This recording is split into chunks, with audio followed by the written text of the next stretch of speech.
जय राधा माधव कुंज बिहारी।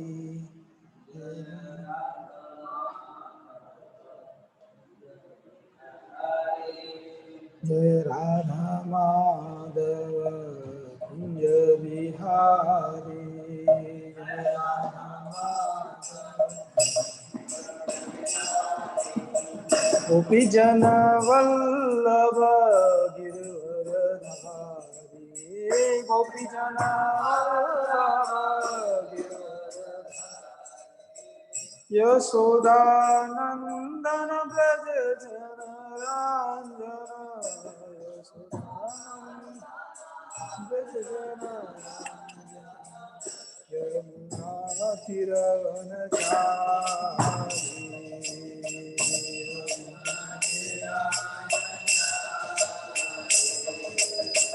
यमुना तीरवनचारी।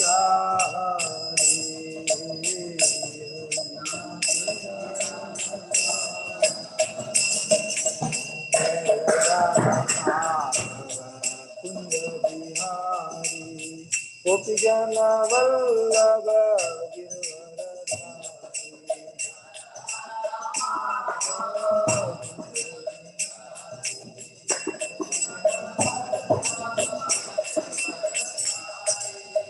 यशोदानंदन ब्रज जन रंजन यमुना तीरवनचारी। यशोदा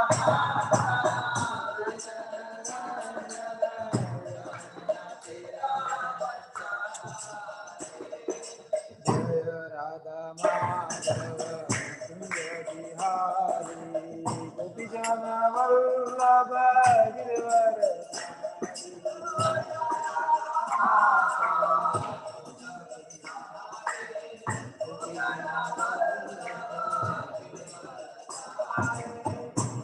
हरे कृष्णा कृष्ण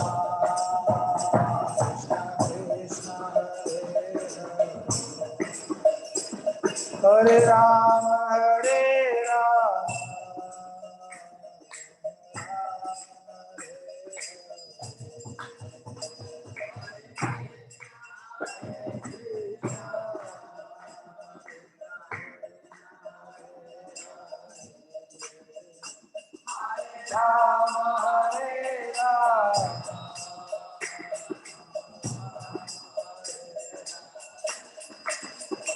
हरे कृष्णा कृष्ण कृष्ण हरे राम राम हरे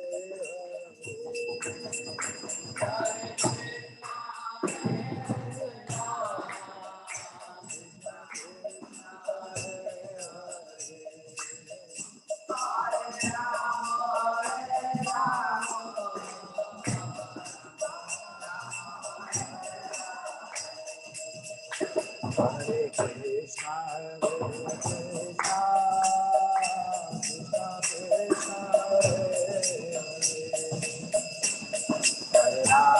हरे राम राम राम हरे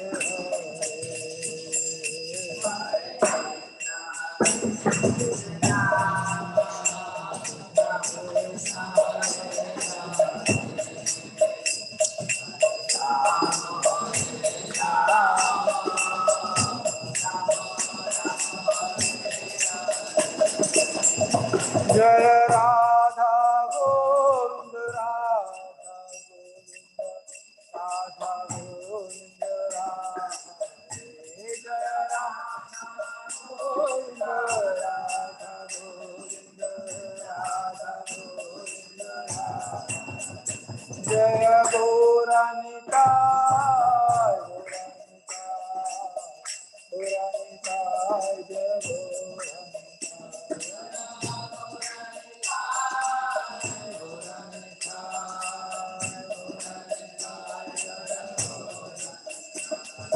जय जय प्रभुपाद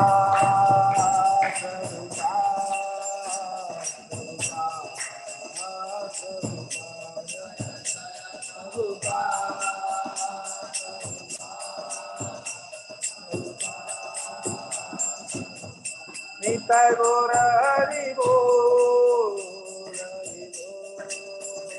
हरि बोल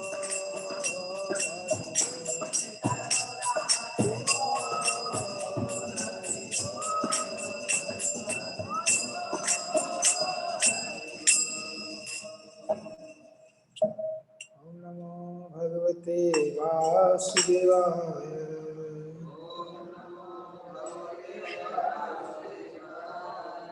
ओम नमो भगवते वासुदेवाय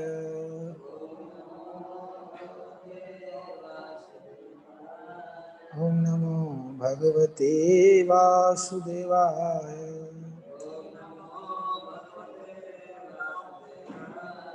ओम अज्ञानतिमिरान्धस्य ज्ञानाञ्जनशलाकया चक्षुरुन्मिलितं येन तस्मै श्रीगुरुवे श्रीचैतन्यमनोभीष्टं स्थापितं येन भूतले स्वयं रूप कदा मह्यं ददाति स्वपदान्तिकं वन्देऽहं श्रीगुरो श्रीयुतपदकमलं श्रीगुरून् वैष्णवांश्च श्रीरूपं साग्रजातं सगणरघुनाथान्वितं तं सजीवं सावधूतं सावधूतं परिजनसहितं कृष्णचैतन्यदेवं श्री राधा कृष्ण पादान् सगण ललिता श्री विशाखान्वितान् हे कृष्ण करुणा सिंधु दीनबंधु जगतपते गोपेश गोपिका कांत राधा कांत नमोस्तुते तप्त कांचन गौरांगी राधे वृंदावनेश्वरी वृषभानुसुते देवी प्रणमामि हरिप्रिय पंचाकल्पतरुभ्यश्च कृपा सिन्धुभ्येव च पतितानां पावनेभ्यो वैष्णवेभ्यो नमो जय श्री कृष्ण चैतन्य प्रभु नित्यानंद श्री अद्वैत गदाधर श्रीवासादि गौर भक्तवृंद हरे कृष्णा कृष्णा कृष्णा हरे हरे हरे राम राम राम हरे मुखं करोति वाचालं पङ्गुं लङ्घयते गिरि यत्कृपातमहं वन्दे श्रीगुरुदीनतारिणं परमानन्दमाधवं श्रीचैतन्येश्वरम्।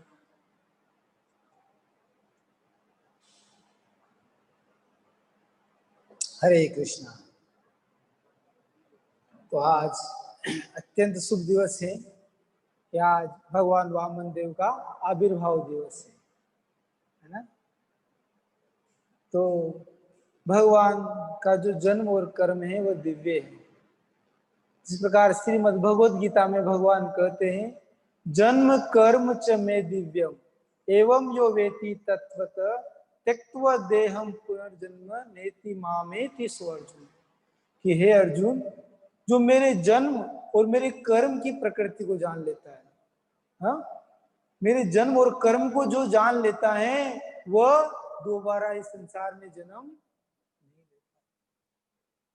तो हम सोच सकते हैं कि भगवान का जन्म और कर्म कितने दिव्य हैं, लेकिन हम समझ ही नहीं पाते। हम देखते हैं कि समाज में लोग भगवान की जो कार्यकलाप है, भगवान के जन्म की लीला है, उनको एक सामान्य शिशु की तरह मानते हैं। वो सोचते हैं कि कुछ नहीं है, जैसे हमने जन्म लिया वैसे भगवान ने जन्म लिया, इसमें कौन सी बड़ी बात हो गई। वो समझ ही नहीं पाते। भगवान कह रहे हैं कि जो मेरे जन्म और कर्म मात्र को जो जान लेता है, जो केवल मेरे जन्म और कर्म, मैंने जन्म लेके इस धराधाम पे क्या कर्म किया, उनको जो जान लेने मात्र से क्या होगा, वो इस बहुसागर से पार हो जाएगा। तो हम सोचते हैं हम तो जानते हैं, हम क्या सोचते हैं, हम तो जानते हैं। जबकि भागवतम कहता है कि भगवान के कार्यों को जानना इतना आसान नहीं। हम भगवान के कार्यकलापों को किस तरह जानना चाहते हैं, अपनी मन मर्जी से, अपने ही विकल्प के द्वारा, अपने तर्कों के द्वारा और अपने ही विचारों से, अपनी इस सूक्ष्म बुद्धि से हम भगवान को जानना चाहते हैं। श्रील प्रभुपाद जी एक कहानी कहा करते थे कि एक बार क्या हुआ कि एक कुएं में एक मेंढक रहता था। कुएं में एक मेंढक रहता था और वो कुएं के बारे में सारी जानकारी जानता था। उसको डॉक्टर फ्रॉग कहा करते थे। उसने डॉक्टरी कर रखी थी उसमें कि कहीं भी कोई भी संकट जब आएगा तो उससे बचने के लिए मुझे क्या रास्ता सब मेंढकों को बताना है। वो सब जानता था। जब कुएं में कोई भी आपत्ति आती सारे मेंढक उस डॉक्टर फ्रॉग के पास आते और प्रार्थना करते कि आप बताइए कि क्या निकलने का रास्ता है। तो बताता है कि कौन सा छिद्र कहाँ है जिससे हम निकलेंगे तो कैसे सुरक्षित रहेंगे। तो उसको डॉक्टर फ्रॉग कहा करते थे। एक दिन क्या हुआ, गलती से एक समुद्र का मेंढक उस कुएं में आ गया। क्या हुआ, समुद्र का मेंढक कुएं में गलती से आ गया। अब डॉक्टर फ्रॉग तो फूले हुए रहते थे। हाँ, वो कहते ओ कहां से आया। वो तो बेचारा अकेला था ना, तो कहा कि भाई साहब समुद्र से आया है। समुद्र से? कितना बड़ा है समुद्र, बहुत बड़ा है। उसने क्या है, अपने आपने जो मेंढक कूदते छलांग लगाते देखा है आपने, अभी बारिश में मेंढक देखा होगा आपने कूदते हुए। तो मेंढक ने एक छलांग लगाई, इतना बड़ा है क्या, वो बताया। अच्छा, दो छलांग लगाई, इतना बड़ा है क्या। क्या, कुएं के एक चक्कर लगा दिया, इतना बड़ा, इतना बड़ा। तीन चक्कर लगा दिए, इतना बड़ा, खूब बड़ा है। उसकी विस्तार की सीमाओं का कोई आर और पार नहीं है। क्या ऐसा भी कोई सोर्स हो सकता है? डॉक्टर फ्रोक कहते हैं ऐसा कोई सोर्स हो ही नहीं सकता। अब आप सोचो कि वह समुद्र का मेंढक उस कुएं के मेंढक की बुद्धि में ये कैसे निश्चित करवा सकता है कि समुद्र कितना बड़ा है। क्योंकि उसकी जो ज्ञान है, उसकी जो सोचने विचारने की जो क्षमता है, उसकी जो बुद्धि की सीमाएं है वो सीमित है। उसको आप कितनी ही समुद्र की व्याख्या कर दो, वो कभी भी उसके जीवन में ये समझ नहीं सकता कि समुद्र कितना बड़ा है। उसके विचार की संकीर्णता इतनी है कि वो अपने विचारों को इतना विस्तार कर भी नहीं सकता। उसी प्रकार हम जैसे बद्ध जीव, कलिकाल के बद्ध जीव इस संसार में भगवान की जन्म और कर्म को अपने ही हिसाब से समझने का प्रयास करे तो उसी डॉक्टर फ्रॉग के जैसे हैं। हम सोचे कि हम समझ लेंगे। भागवतम कहता है भगवान के बारे में, क्या कहता है, न वेद कश्चित भगवत चिकित्सितम तव एव मानस्य नृणाम विडंबना। और कितना बड़ा आश्चर्य है, न वेद कश्चित भगवत चिकित्सित, भगवान के कार्यकलापों को कोई समझ नहीं सकता। न वेद कोई नहीं जान सकता, भगवत चिकित्सितम भगवान की लीलाओं को कोई समझ नहीं सकता। हाँ, तब एह मानस से निर्णाम विडंबना। और जो कितनी बड़ी विडंबना है, हाँ, कितनी बड़ी विडंबना है। न यस्य कश्चित दैतो अस्ति करिचित देशेत यस्मिन विस्मा मति नणा, कि मनुष्य अपनी मति से समझने का प्रयास कर रहा है। हाँ, और भगवान शिव क्या कहते हैं, वो कहते हैं न अहम, मैं नहीं जानता। शिव भगवान कहते हैं न अहम विरंचो न कुमार नारदो न ब्रह्म पुत्रो मुनिय सुरेशा। ब्रह्मा जी के चार कुमार, ब्रह्म पुत्रो नारद भी नहीं जानते और मुनि भी नहीं जानते। और विदाम यस्य हितम शंका न तत्स्वरूपम प्रतगी सम्मानितम। 6:32 में भगवान भागवतम में कहते हैं, भगवान शिव कहते हैं कि मैं नहीं जानता भगवान के कार्य को, ब्रह्मा भी नहीं जानते, नारद भी नहीं जानते और कुमार भी नहीं जानते। और हम क्या सोचते हैं कि हम, वो कह रहे हैं कि हम सोचते हैं कि हम सृष्टि के कार्य करता है। जो भगवान शिव ये कह रहे हैं और फिर इस कली काल का कोई बद्ध जीव कहे कि हम तो समझ गए पूरे भगवान को, हम जान गए, हाँ, तो कैसे संभव है? भगवान को कैसे जाना सकते हैं? भक्त्या माम अभी जानाति, केवल भक्ति के द्वारा भगवान को जाना जा सकता है। हाँ, और उसके अलावा कोई तरीका नहीं। हाँ? तो हम देखते हैं कि आज क्या है, भगवान वामनदेव का आविर्भाव है, उनका जन्मदिन है। तो भगवान की जो लीलाएं होती है वो क्या है, दिव्य है। उसी वो इस धराधाम पे आते हैं तो उनका कोई उद्देश्य होता है, वो अपने भक्तों पर कृपा करने के लिए आते हैं। तो हम देखेंगे कि जब एक समय की बात थी जब इस संसार में सबसे बड़े दो ही युद्ध हुए हैं, सबसे बड़े।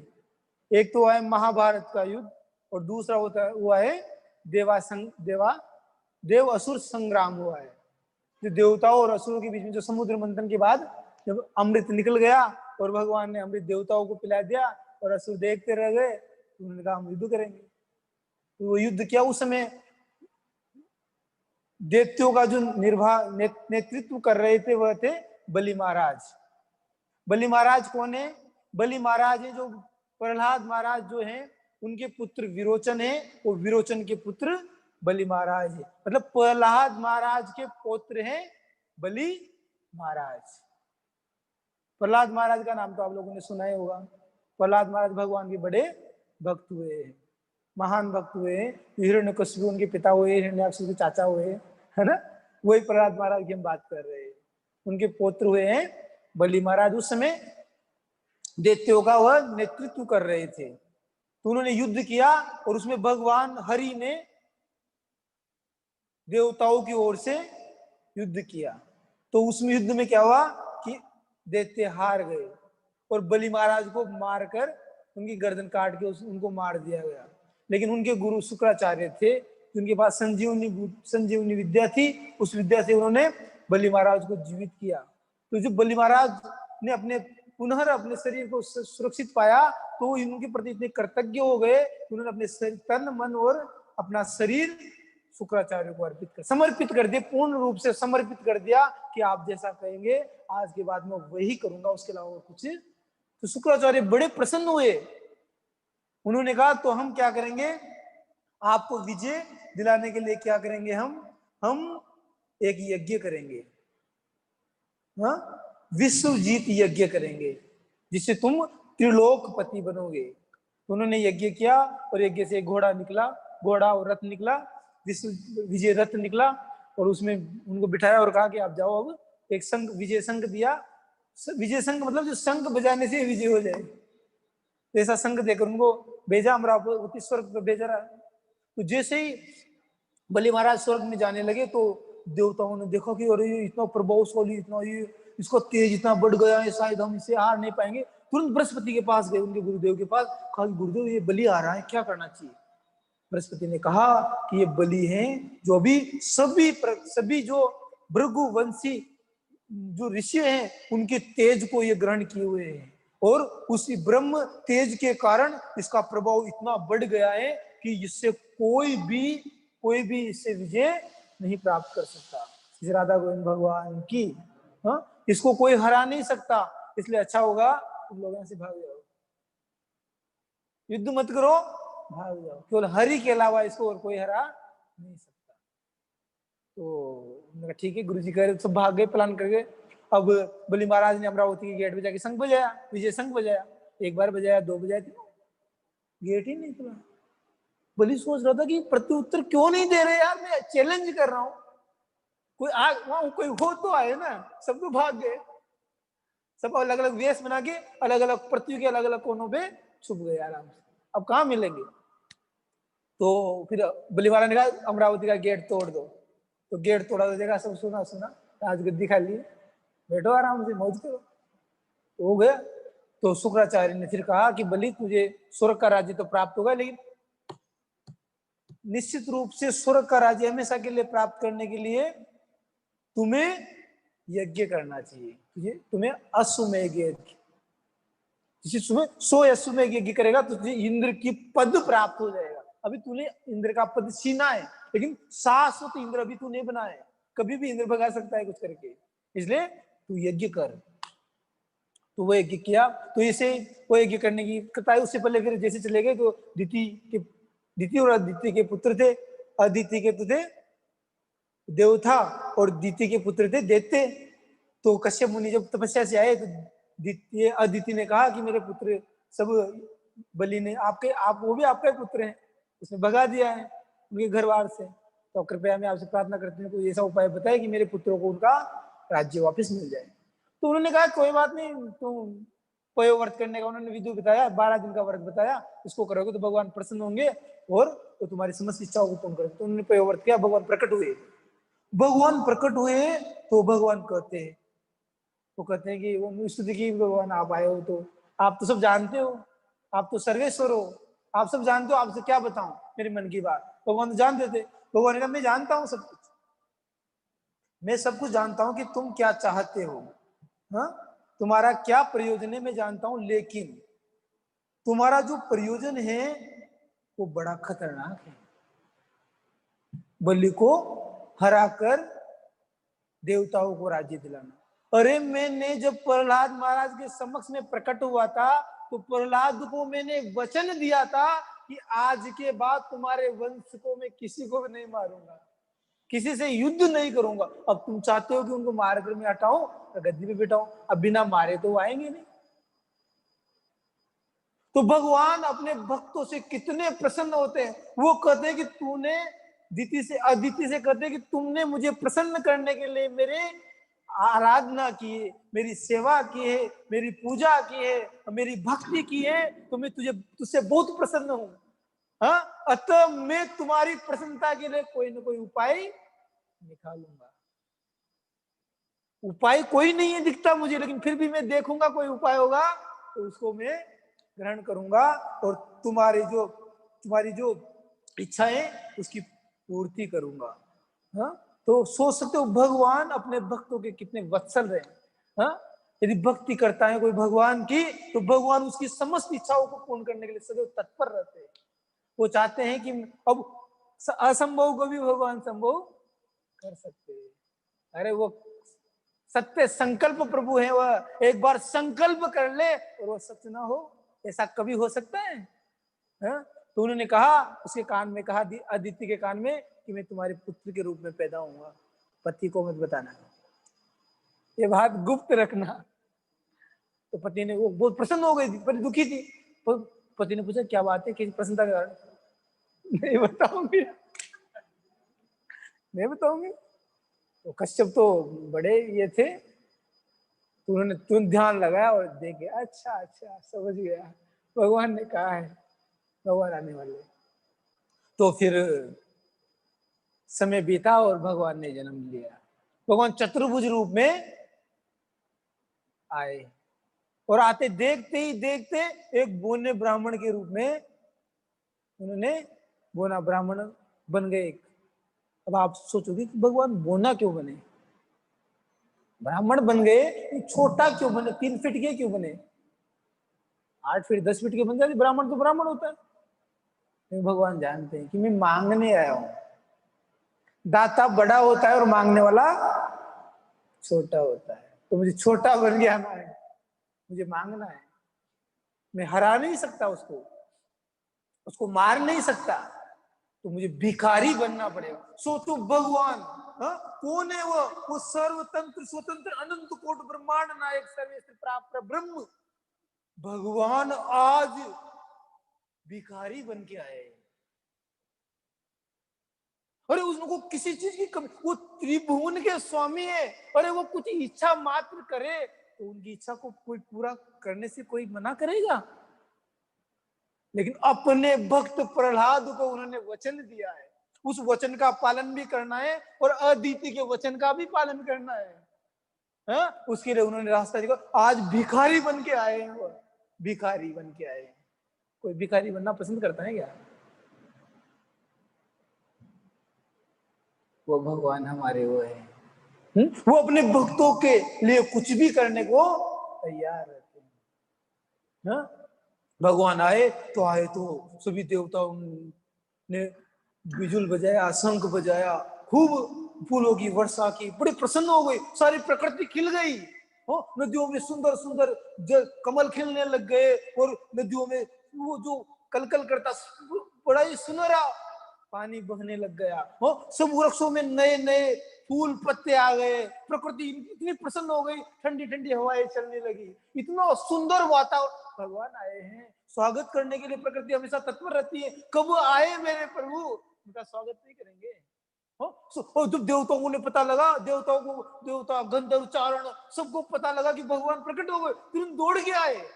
तुरंत दौड़ के आए और को भगवान आए छोटे बच्चे के रूप में, क्या दे इनको, कुछ दे। हम तो मंदिर जाते हैं क्या लेने? ओम जय जगदीश स्वारे, सुख संपत्ति घर आवे, कष्ट मिटे तन का। ओम जय जगदीश, कुछ मिले, कुछ दर्द कम हो, इसलिए हम आपके पास आए प्रभु। हा? और देवता कहते हैं कि भगवान आए हैं, हमें कुछ देना है। भगवान के पास क्या लेने जाना है? उनको देने के लिए जाना चाहिए। अरे आप उनको कुछ दोगे और वो कुछ दे दे आपको, तो आप क्या समेट पाओगे अपने हाथों से? यदि भगवान आपको कुछ देना चाहे तो क्या ले पाओगे आप? शशिकांत को बताओ, है?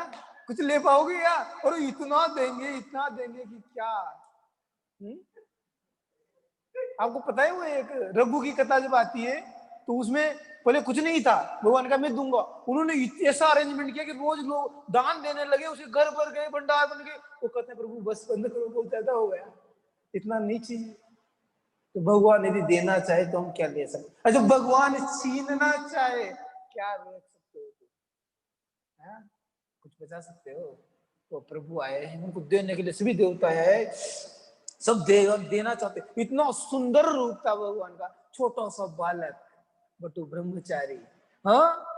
उन मुख खिला हुआ कमल के समान उनके मुख था। उनकी आंख कमल के, भगवान के हर अंग की तुलना कमल से की गई, सुना ना उन्हें। और लक्ष्मी जी भी कमल ही रखती है हाथ में। भगवान की मतलब कमल बहुत पसंद है।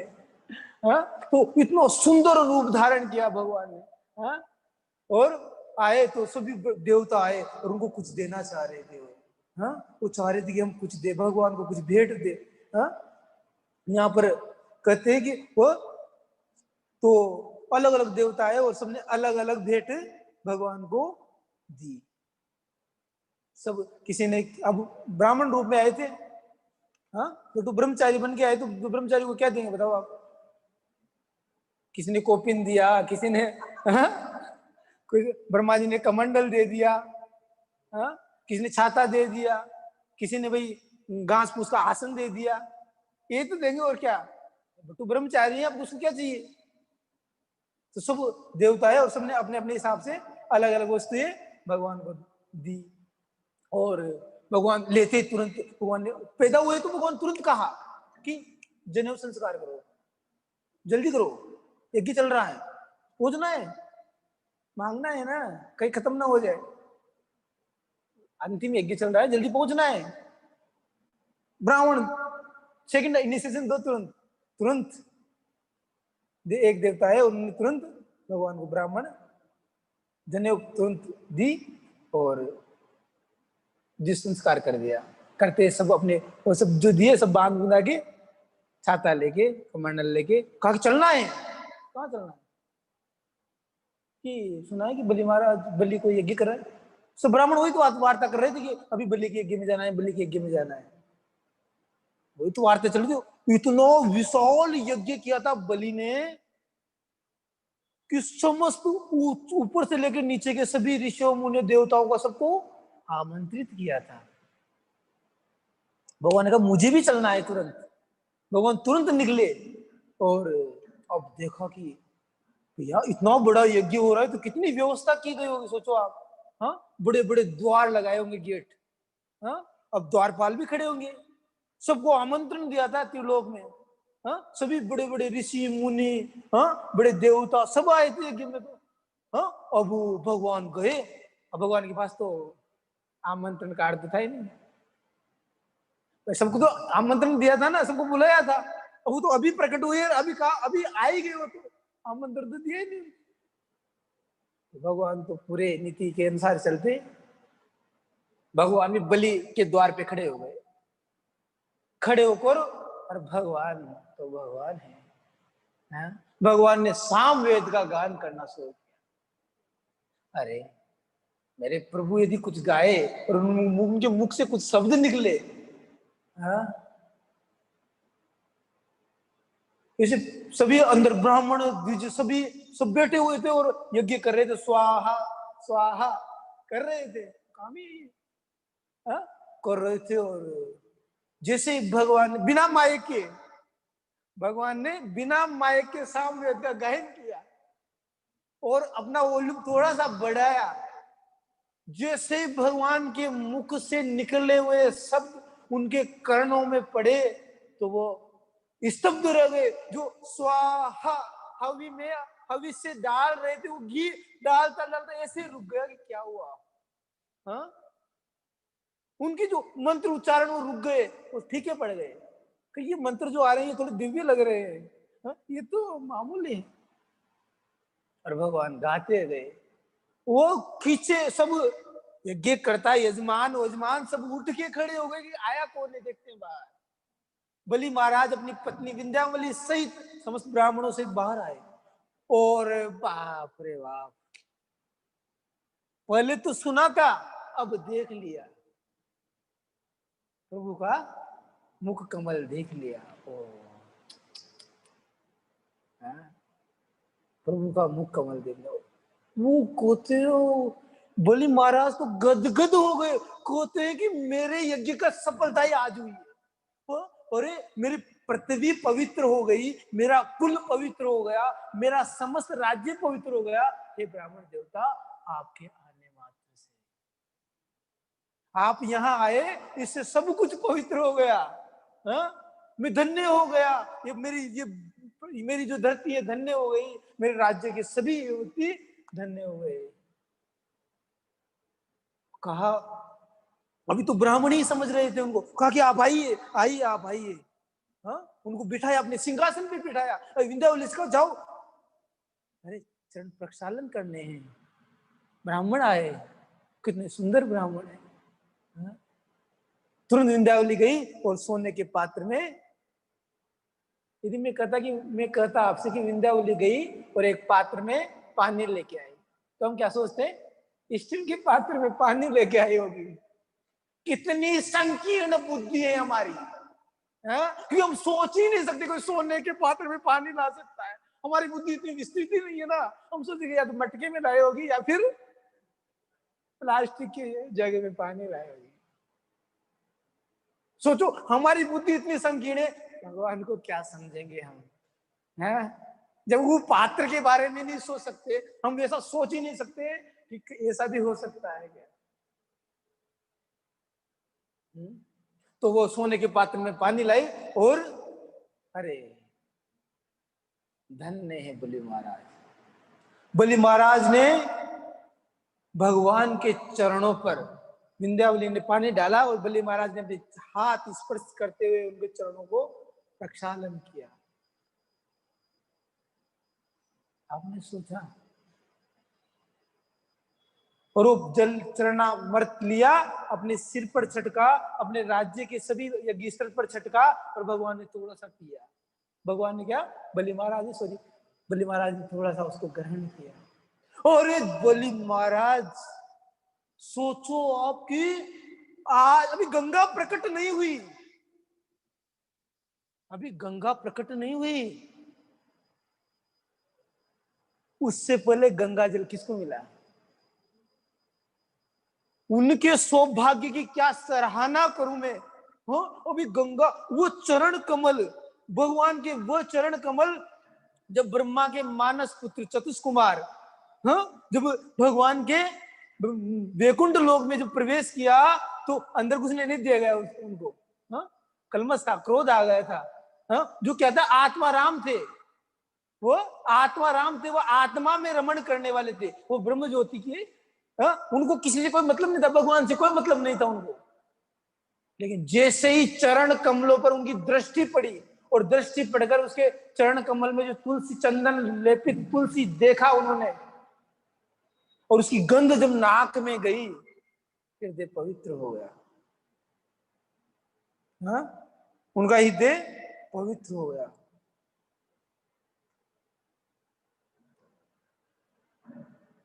भागवतम में कहते हो, तस्यारविंद नयनस्य पदारविंद किंजल कमिश्र तुलसी मकरंद वायु अंतर्गत स्वविवरेण चकार तेषां संग सोमम अक्षरजुषाम अपि चित्तन्वो। हाँ, तस्यार विंद नयनस्य पदार विंदम, जैसे उनके नयन, हाँ, उनके पदार विंद, उनके चरण कमलों पर पड़े, और उसमें क्या है, किंजल का मिश्र तुलसी, हाँ, जो चंदन से मिक्स तुलसी के गंध, जब, हाँ, किंजल का मिश्र तुलसी मकरंद वायु जब हवा के साथ उनके नाक में प्रवेश किया, अंतर्गत स्वविवरेण चकार तेसा, उनके अंतकरण में जब प्रवेश किया तो क्या हुआ, संग सोमम अक्षर जुसाम चित्तन, वो ब्रह्म में लीन, वो आत्मा राम मुनि, हाँ, बदल गए, अब हरे कृष्णा करने लगे। उनका वो सौभाग्य उनको भी प्राप्त नहीं हुआ। आज अपने हस्त कमल से भगवान के चरण कमलों का प्रक्षालन कर रहे हैं बलि महाराज। कितनी बड़ी बात है, हाँ? और वो चरण, उन चरणों से भी गंगा शंकर, हाँ, भगवान शंकर और ब्रह्मा को भी वो सौभाग्य भी प्राप्त नहीं हुआ। ध्रुव और प्रहलाद को भी वो सौभाग्य भी प्राप्त नहीं हुआ। ध्रुव के ऊपर तो केवल शंख टच किया था, देखा था ना आपने, ध्रुव महाराज ने जब तपस्या की थी तो उनके ऊपर केवल शंख भगवान ने स्पर्श नहीं किया था। आज बलि महाराज को वो सौभाग्य मिल रहा है कि वो अपने हस्त कमल से भगवान के चरण कमलों को स्पर्श कर रहे हैं। स्पर्श ही नहीं किया, अच्छे से रगड़ रगड़ के धोया, अच्छे से धोया, और उस जल को स्वयं भी पिया और अपने सभी को पिलाया और उनके सिर पे छिड़का। अरे ऐसा क्यों किया, कृष्ण आता है ना, भगवान चाहते थे कि ये ऐसा नहीं करेगा तो इसका शुद्ध कैसे होगा हृदय, और शुद्ध नहीं होगा जब मैं मांगूंगा तो देगा नहीं। अरे जिसने भगवान के चरण कमल को सिर पे धरा हो, हाँ, और चरणामृत पिया हो, तो पूरे कलमश जो थे, राक्षस प्रवृत्ति सब नष्ट हो गई, बिल्कुल निर्मल स्वच्छ हृदय हो गया। भगवान कहते निर्मल जन सो मोहि पावा, छल कपट मोहि छिद्र न, निर्मल हो गया हृदय, बिल्कुल कल कल करता हुआ। हाँ, अब तभी तो भगवान आएंगे ना, तभी तो भगवान कुछ करेंगे। हाँ, अब भगवान उससे कुछ मांगेंगे तो मना थोड़ी कर सकता है। हाँ, तो चरण प्रक्षालन करने के बाद भगवान कहते हैं कि पहले उनकी बढ़ाई करते हैं कि आप धन्य हो गया, आपके आने से हमारा ये सब शुद्ध हो गया, पवित्र हो गया। आज ही हमारे यज्ञ का जो वास्तविक उद्देश्य है उसकी सफलता आज ही हुई है आपके यहाँ पधारने से। हाँ, तो सब ब्राह्मण है, लेकिन आपके आने से मुझे लगता है कि अब ये यज्ञ की पूर्णता हो गई है। हाँ, अब मैं आपसे कहता हूं कि आप आए हैं तो ये ब्राह्मण पुत्र, ऐसा प्रतीत होता है कि आप यहाँ मुझसे कुछ मांगने आए होंगे। हाँ, आया हूँ, ब्राह्मण बन के आया हूँ तो मांगने आया हूँ, उसमें क्या है, पूछने की बात नहीं है। कोई ब्राह्मण आया है, भिखारी आया है, मांगने आया, सही बात। तो कहता है अतएव आप जो भी चाहे मुझसे ले सकते हैं। हाँ, हे परम पूज्य, आप गाय ले लो, सोना ले लो, सज्जित घर ले लो, स्वादिष्ट भोजन ले लो, हाँ, या कोई पेय पदार्थ आपको चाहिए तो शरबत मंगवा दो थोड़ा। लगता है आप बटू ब्रह्मचारी हैं, शादी करने का इरादा हो तो बोल देना, ब्राह्मण कन्या की व्यवस्था कर देंगे। आप विवाहित नहीं हो अभी, यदि आपकी कोई, हाँ, विवाह की इच्छा से आए हो तो बता दो, कोई ब्राह्मण कन्या आपके लिए देख लेते हैं। तो उन्होंने कहा कि हाँ, लेने तो मैं आया हूं, लूंगा भी सही, लेकिन थोड़ी सी शर्त है मेरी। क्या क्या शर्त है बताओ आप। क्या, मुझे थोड़ा सा चाहिए, मैं संतुष्ट ब्राह्मण हूं, मुझे क्या चाहिए, थोड़ा सा मात्र चाहिए। तो कहते हाँ तो मांगो, नहीं नहीं, संकल्प करना पड़ेगा। अरे बड़े बड़े ब्राह्मण आए जिनको लाखों करोड़ों गाय दान की, इतनी संपत्ति दान की, उन्होंने कभी संकल्प करने की नहीं कहा। और तुम कह रहे कि संकल्प करना है? नहीं नहीं, मैं पहली बार आया हूँ, मैं जानता नहीं आपको, कहीं आपने मना कर दिया तो? मैं मानता हूँ आप कह रहे हो कि दिए होंगे, लेकिन मुझे पूरा विश्वास है। और वो कहते कि मुझे पूरा विश्वास है कि आप दोगे। तो क्यों विश्वास है? क्योंकि मैं जानता हूं ना, आपके कुल को जानता हूं मैं। आपके कुल में बड़े बड़े हिरण्यकश्यप, हिरण्याक्ष जैसे राजा हुए हैं, और जब कोई उनके सामने युद्ध का चैलेंज करता है तो कभी भी पीठ दिखाकर भागे नहीं, सामने आके युद्ध किया। अब मैंने तो सुना है कि हरि आज भी उनका स्मरण करते हैं। जब उनकी गधा का प्रहार हरि के पीठ में पड़ा था, आज भी उनको पता है कि कितना भयंकर था वो। स्वयं हरि तो है ना, उनको पता है कितना भारी प्रभाव था वो हिरण्याक्ष की गधा का। है, मैं जानता हूं। और आपके कुल में विरोचन, प्रहलाद जैसे, हाँ, विरोचन जो अपने जानता था कि देवता उससे उसकी आयु मांगने आए हैं, फिर भी वो पीछे नहीं हटा और अपनी आयु उनको दान दे दी। ऐसे ऐसे बड़े बड़े महात्मा तुम्हारे कुल में पैदा हुए। मैं जानता हूं तुम दोगे, तुम मना कर ही नहीं सकते, लेकिन फिर भी थोड़ा कंफ्यूजन। सब जानता है फिर भी कंफ्यूजन। संकल्प तो करना पड़ेगा। जो संकल्प करने का इतना कुछ किया तो शुक्राचार्य जी पास में खड़े थे। शुक्राचार्य जी पास में खड़े थे। उन्होंने कहा ये छोटा सा बच्चा ब्रह्मचारी, बाल ब्रह्मचारी कर रहे हैं, संकल्प करना है, संकल्प करना है, संकल्प। कौन है? थोड़ा चश्मा लगा के देखता हूँ। चश्मा लगा तो ओ बाप रे, चश्मा लगाते दिख गया उनको तुरंत। कब बलि खबरदार। तो क्या हुआ गुरु जी? ये विष्णु है। अच्छा विष्णु है, हाँ यहाँ क्यों आए? अरे ये अदिति और कश्यप के पुत्र के रूप में देवताओं को उनका राज्य दिलाने के लिए इससे छीन के आया है,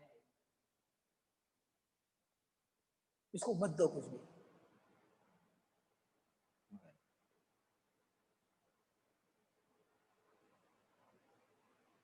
अरे तू क्या देगा? वो कहता है शुक्राचार्य, तू क्या देगा इसको?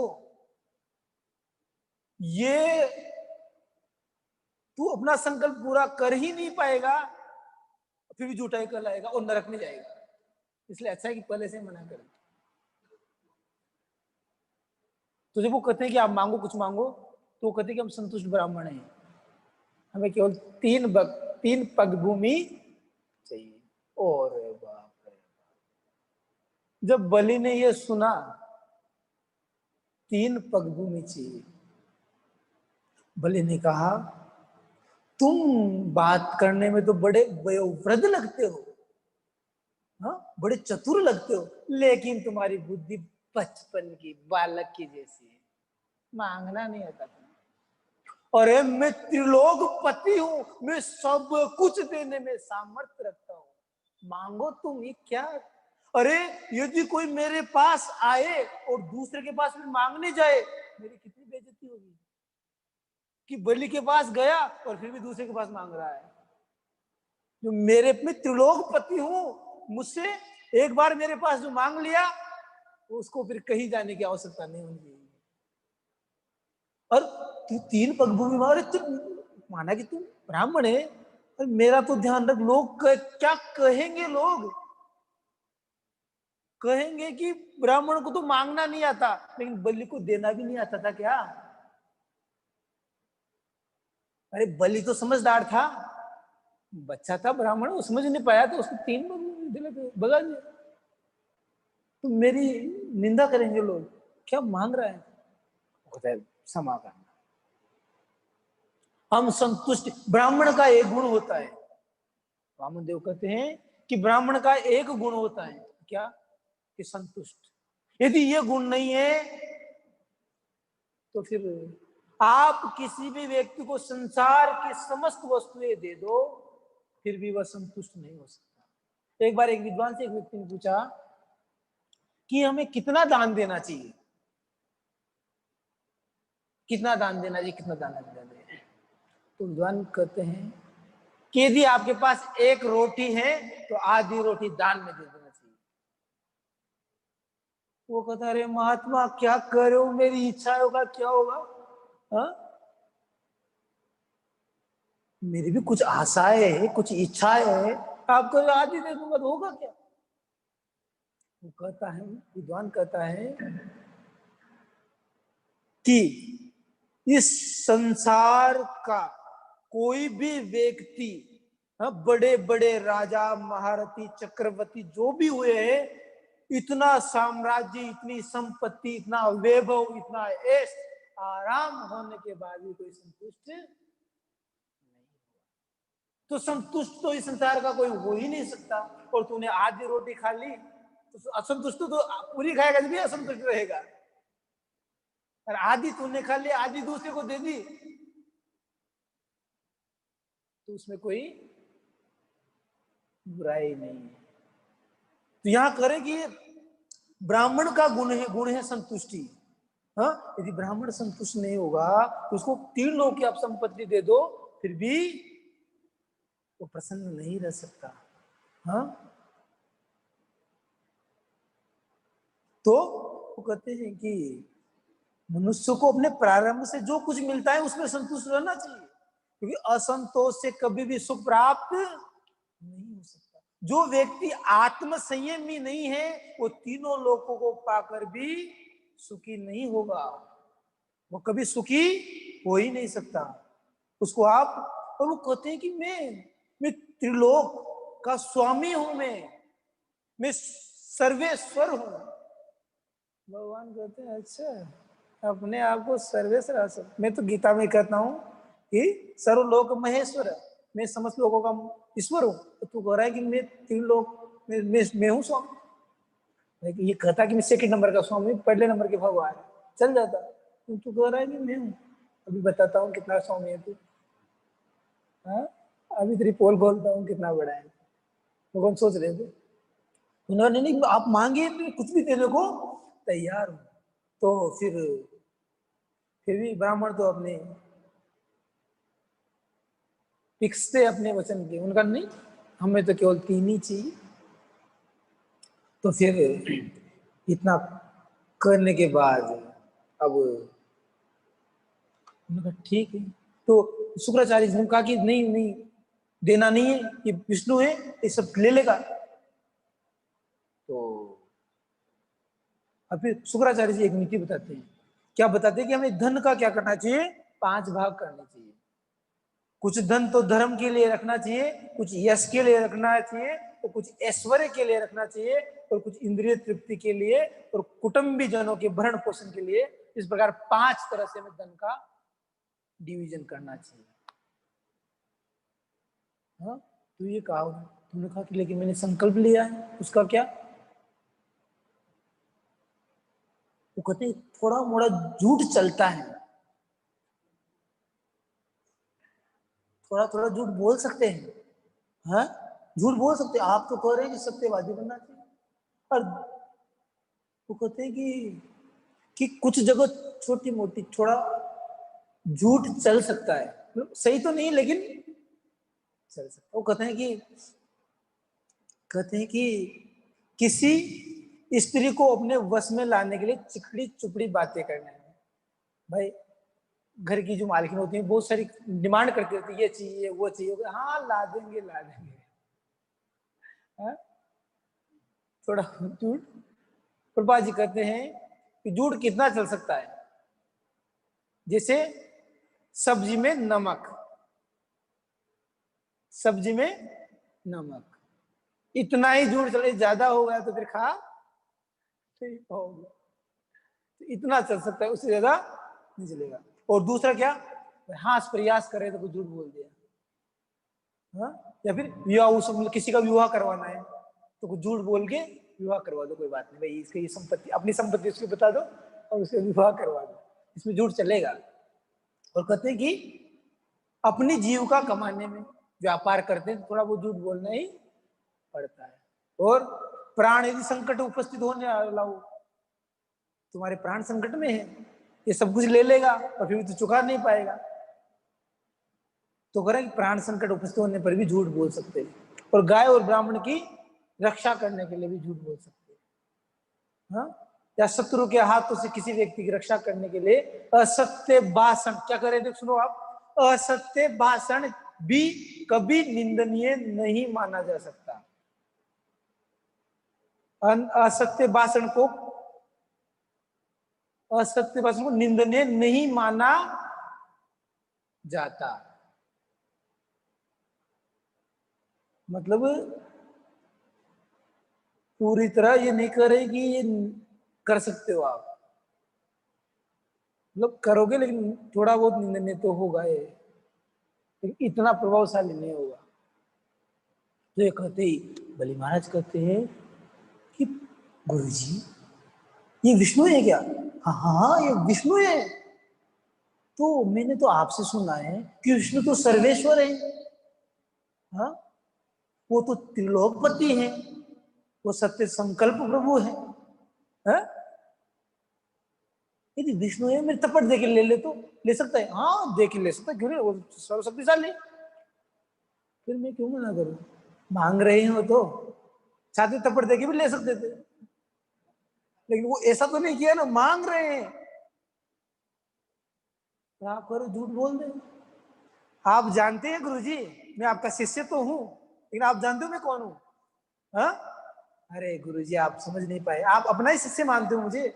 मैं क्या हूं? सच हम वितलोबे न प्रत्याचक्षे कथम द्विज, यानी आप सोचते हो कि आप मेरे गुरु हो, आप द्विज ब्राह्मण हो, आप मेरे गुरु हो, लेकिन आप जानते हो मैं कौन हूं? प्रतिसुत्ते ददामिति प्रहलाद की तो यथा, मैं प्रहलाद का पुत्र हूं। आप बोल रहे मैं प्रहलाद का पुत्र। प्रहलाद को कितनी जीवन में समस्या है, लेकिन सत्य पे अड़िग रहे, कभी शुद्ध नहीं हुए, मैं उनका पुत्र हूं। आप भूल रहे हो? प्रहलाद की तो यथा, हाँ? तो मैं दूंगा। अरे आपको पता नहीं? अरे ये शरीर नश्वर है, आज नहीं तो कल तो इसको छोड़ना ही, तो क्यों ना आज ही छोड़ दिया जाए। वो कहते हैं कि क्यों ना, अरे आप देखो कि अपने वचन को रखने के लिए बड़ी बड़ी ऋषि दधीची शिबी अनेक महापुरुषों ने जन सामान्य लाभ के लिए अपने शरीर को ही दान दे, हमें तो केवल 3 भाग दे रहा हूं। तो शुक्राचार्य नाराज हो गए। आपने देखा होगा टीवी में एक आता है कि वो शुक्राचार्य छोटे बन गए और संकल्प देते तो उस टूटी के अंदर घुस गए, ऐसा सुना होगा, देखा होगा आपने, लेकिन ये गलत है, ऐसा शास्त्र में नहीं दिया गया है। हाँ? तो शुक्राचार्य जी फिर नाराज हो गए, कहा कि मैं तुझे श्राप देता हूं, तू श्रीहीन हो जाएगा। वो तो होने वाला ही था, श्राप क्या करेगा। तो उसने कहा कि प्रभु आप कीजिए अपना कार्य संपन्न कीजिए, बड़ा ही प्रोसेस टाइम हो रहा है। तो प्रभु ने कहा कि नापता हूं। तो प्रभु ने जैसे पैर बढ़ाया, सैंपल तो 9 इंच का था, 9 इंच नहीं हुआ यार, 5 या 6 इंच, 3 फुट थे ना, आप 5 फुट थे हो तो आपके 8 नंबर की चप्पल आती है, तो वो तो आधे थे, तो 3 या 4 इंच की। अब वो इतना सा सैंपल दिखाया, आपसे कोई कहे कि मुझे आपसे दूध लेना है, इस लीटर के हिसाब से लूंगा मैं, हाँ ले लीजिए। और जब तोलने लेने लगे लीटर बढ़ गए। आप क्या कर रहे हो, तुम्हें आंखों के सामने चीटिंग, श्री राधा गोविंद भगवान की। हाँ? क्या कर रहे हो, आंखों के सामने चीटिंग कर रहे हो। भगवान ने सैंपल तो इसमें तो दिखाया, अब जैसे नापने लगे तो एक पैर में नीचे का लोग और दूसरे में, जिस दूसरा पैर ऊपर गया ना, तो जैसे ब्रह्मलोक से वो गुजरा, दूसरा पैर जैसे ब्रह्मलोक से गुजरा, तो क्या हुआ, ब्रह्मा जी ने देखा कि मेरे ब्रह्म तेज जो है वो शीर्ण हो गया, ये प्रकाश कहां से आ रहा है साइड से। तो देखा, खिड़की खोल के देखा ब्रह्मा जी ने, और पिताजी का चरण। पिताजी है ना उनके, भगवान ब्रह्मा के पिता है, को पिताजी का चरण है, तुरंत कमंडल लाए। और जैसे बढ़ाया तो भगवान स्पीड से बढ़ाया, तो क्या हुआ, विरजा जो है ब्रह्मांड की छत पे अंगूठा थोड़ा सा टच हो गया, तो वहां से एक छिद्र हो गया, उसे पानी निकला, पानी भगवान के चरण को स्पर्श करते हुए और आया। तो कहा कि अरे भगवान के चरण को धोकर पानी को, तुरंत लोटा लगाया अपना, अपना कमंडल सामने रख दिया, तुरंत पानी उसमें लिया। तो लेने के बाद फिर क्या हुआ कि भगवान ने कहा कि अब बलि को पकड़ा। अरे बड़ी डींग हाँक रहा था तू, सब कुछ दे दूंगा, त्रिभुवन स्वामी हूँ, आप कुछ भी मांगो, मैं कभी दाता को, दाता की संपूर्ण इच्छाओं को पूर्ण करने वाला हूँ, मैं याचक की संपूर्ण इच्छा को पूरा करूंगा, मैं उसमें कर्तव्यबद्ध हूँ, मैं मेरे प्रण को पूरा करूंगा। बड़ी डींग हाँक रहा था। अब बता, तीसरा पैर रखूंगा, बता। खूब डांटा, खूब डांटा। बोले महाराज चुपचाप शांति से बैठ गए, क्या कर सकते हैं। फिर थोड़ी देर बाद भगवान शांत हुए तो बलि महाराज कहते हैं, प्रभु धनवान और धन जितना होता है धनवान उसका दुगना होता है। आपने 2 पैर तो मेरे धन को नाप लिया, लेकिन मैं धनवान हूं, मैं डबल हूं अभी। आप तो 3 ही मांगने आए थे, मैं 4 दे सकता हूं आपको। रखिए मेरा पैर पे सिर पे पैर रखिए आप। मैं नहीं चाहता कि मेरा प्रण झूठा हो, अभी मैं बचा हुआ हूं अभी। तो जब ये घटना चल रही थी तो प्रहलाद महाराज के पास सूचना पहुंच गई कि ब्राह्मण आया है और बलि का सर्वस्व छीन लिया। तो प्रहलाद महाराज तो भागे भागे आए प्रहलाद महाराज।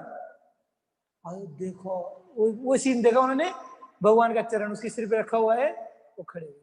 ओ आते प्रहलाद महाराज, अरे प्रभु इस बलि पर आपने इतनी कृपा कर दी, ऐसी कृपा तो हम पर भी कभी नहीं की आपने। हाँ, इसका सर्वस्व छीन लिया,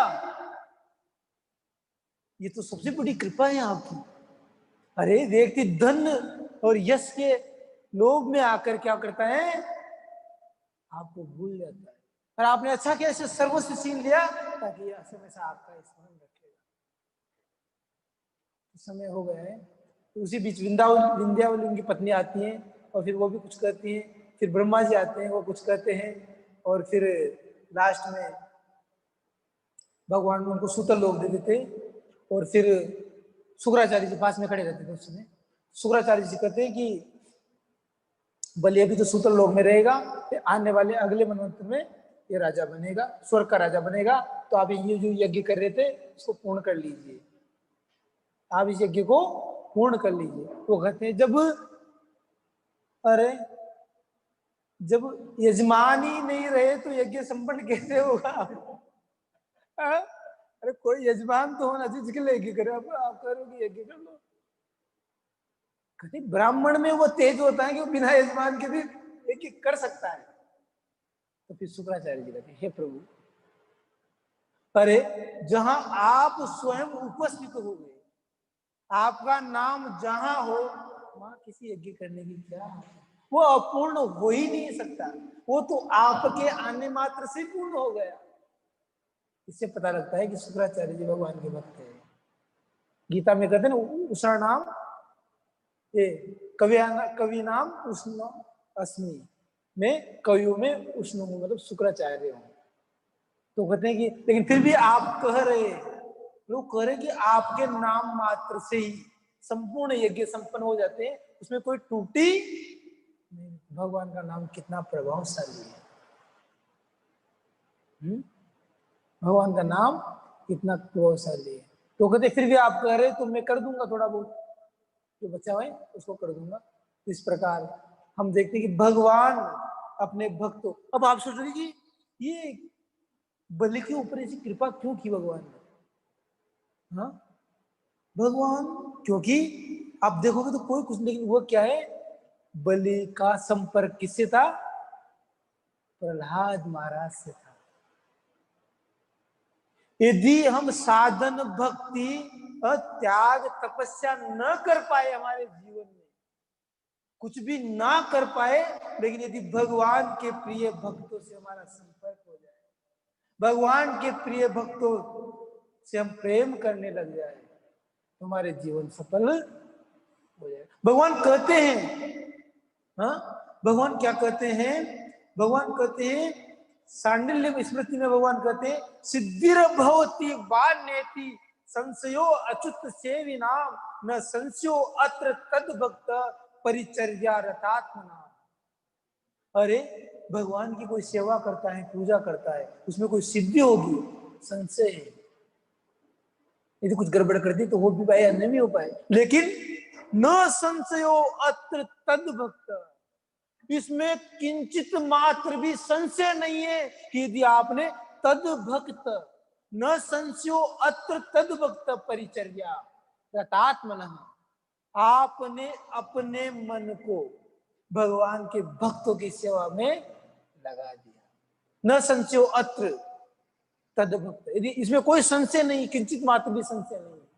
हाँ, भगवान कहते हैं ना, मोर भक्त मोरे पूजे नाही पूजे मात्र स दाम्भिक मोरे नाही प्रसाद मात्र।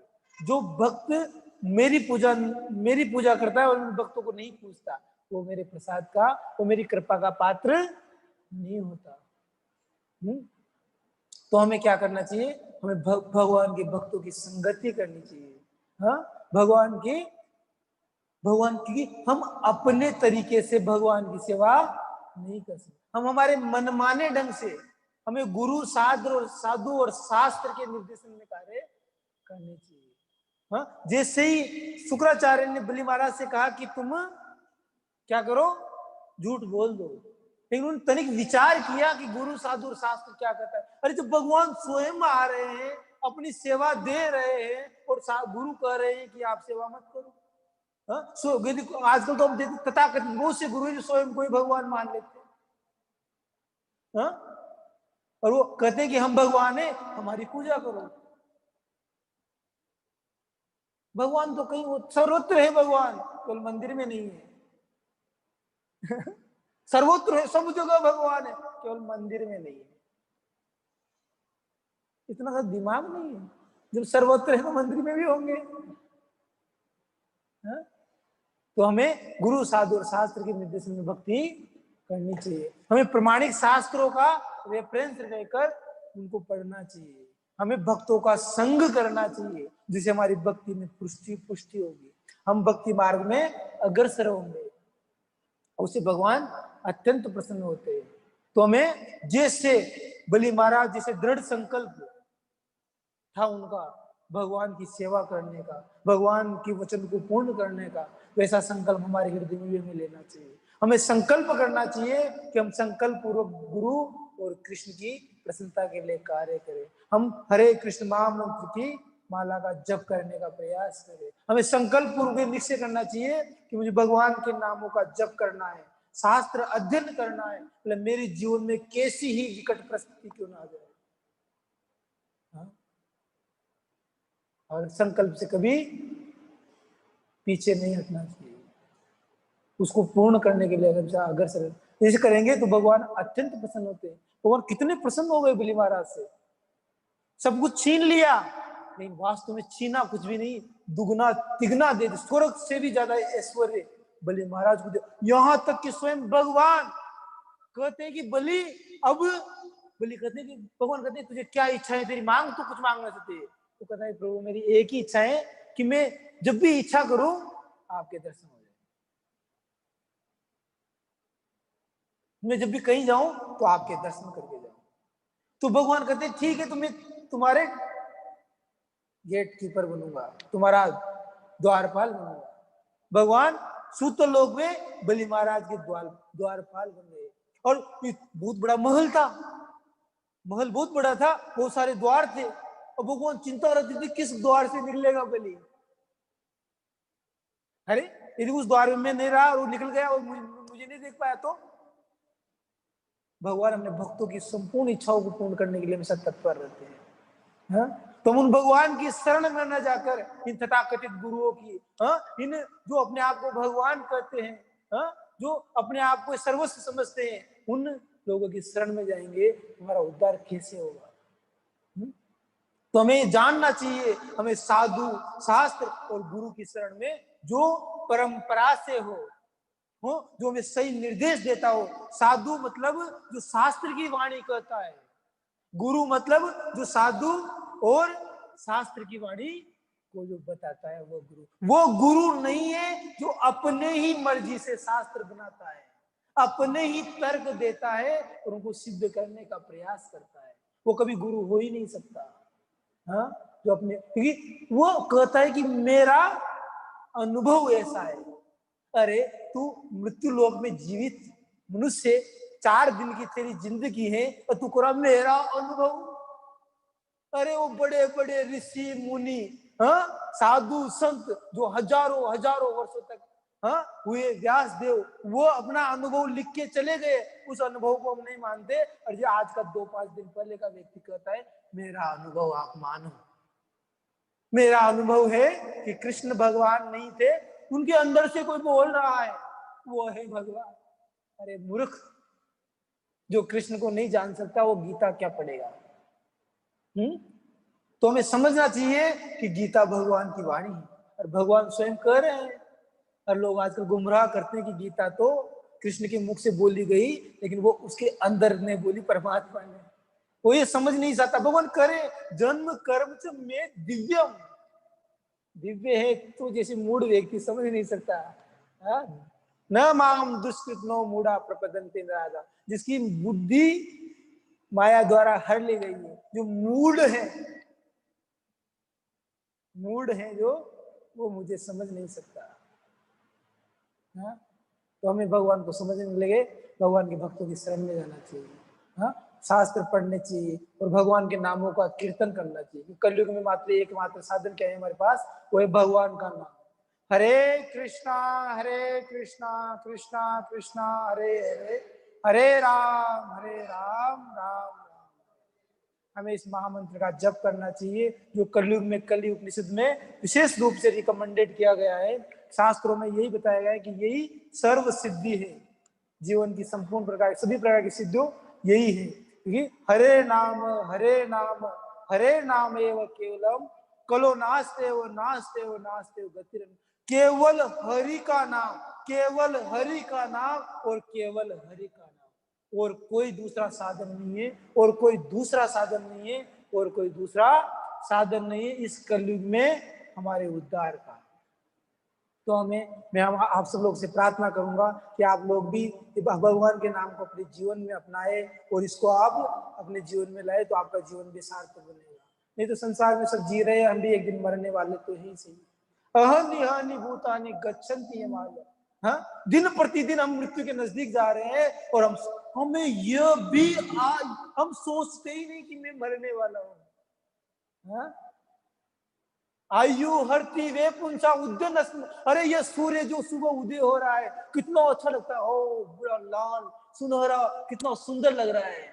अस्त होता हुआ भी सुंदर लगता है और उदय होता है, लेकिन वो क्या कर रहा है? आयु हरती वे पुंसा उद्यन हस्तन से, जैसे अस्त हुआ और उदय हुआ और हस्त हुआ, हमारे दिन को वह हमसे छीन कर लेगा। पता भी नहीं लगा कि कब दिन निकल गए और हमारी उम्र निकल गई। एक दिन आएगा 60 साल और कहा कि रिटायरमेंट, पता भी नहीं लगा 60 साल जीवन के निकल गए।